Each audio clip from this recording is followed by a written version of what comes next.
Everyone knows what the framing is. It's the assembled timber that gives support and shape to a house.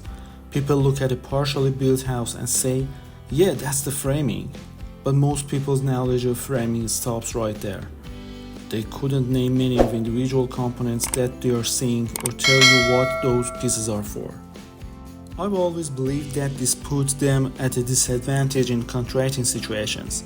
Pretty much every remodel and new build is going to require new framing, and extensive repairs are also going to involve framing as you deal with issues like rot and decay.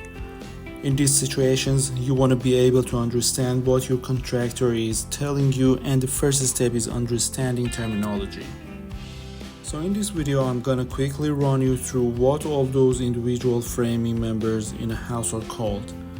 We're gonna work our way from the bottom up, going from the foundation to the roof, and along the way I'll even explain a bit what these members do, and that's coming up next on the RM Buildings show.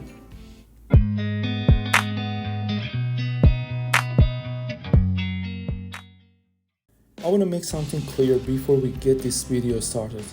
Everything we are about to talk about has 5 to 10 different names throughout the building industry.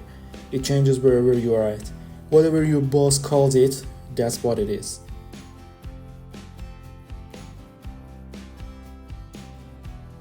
So we're going to start down at the bottom. The very lowest piece of a wall is called a bottom plate or a mud sill. The purpose of this plate is to anchor the wall down into the concrete.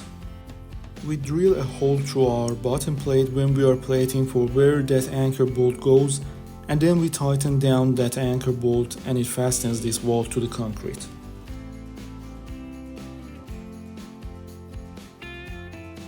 We're gonna jump up the top plate and discuss those. We have 2 top plates. The first top plate is going to be used the same way as the bottom plate.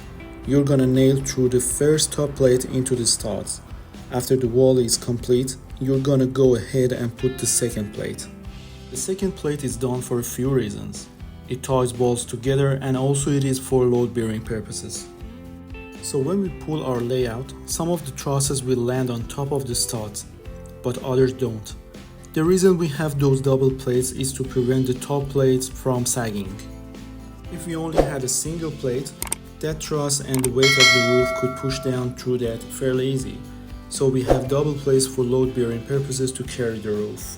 So now we've discussed our top plates and our bottom plates. Let's run through everything in between.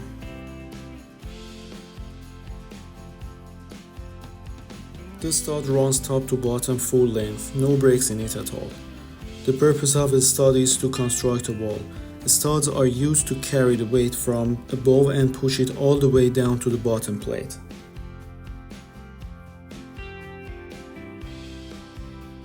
We talked about regular stud. Now let's talk about a stud with a little bit more value. Right here, what we call it is a jamb stud or king stud. A jamb stud goes on both sides of a window or a door opening, and the job of a jamb stud is to support everything going on in between it, whether you have a window or a door.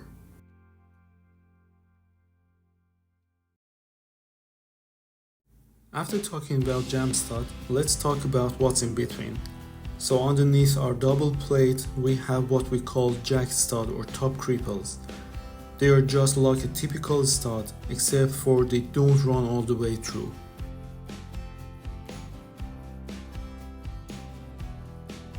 They break on what we call the lintel or header. The goal of lintel is to take the weight from the roof above, as seen with arrows, and push it out, evenly disperse it down the sides onto what we call the trimmers.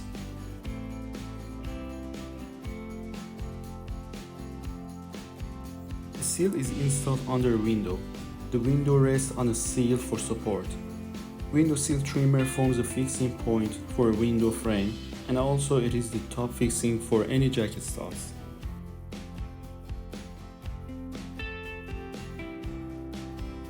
Underneath the sill that carries the window, you're going to have the same thing you have up top jack studs. We call these jack studs or bottom cripples. They do the same exact thing as the jack studs, they fill in the void.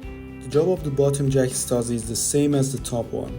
It takes the weight through the trimmers down through the sill and all the way to the plate and disperses the weight, if any, from the sill down to the plate as well.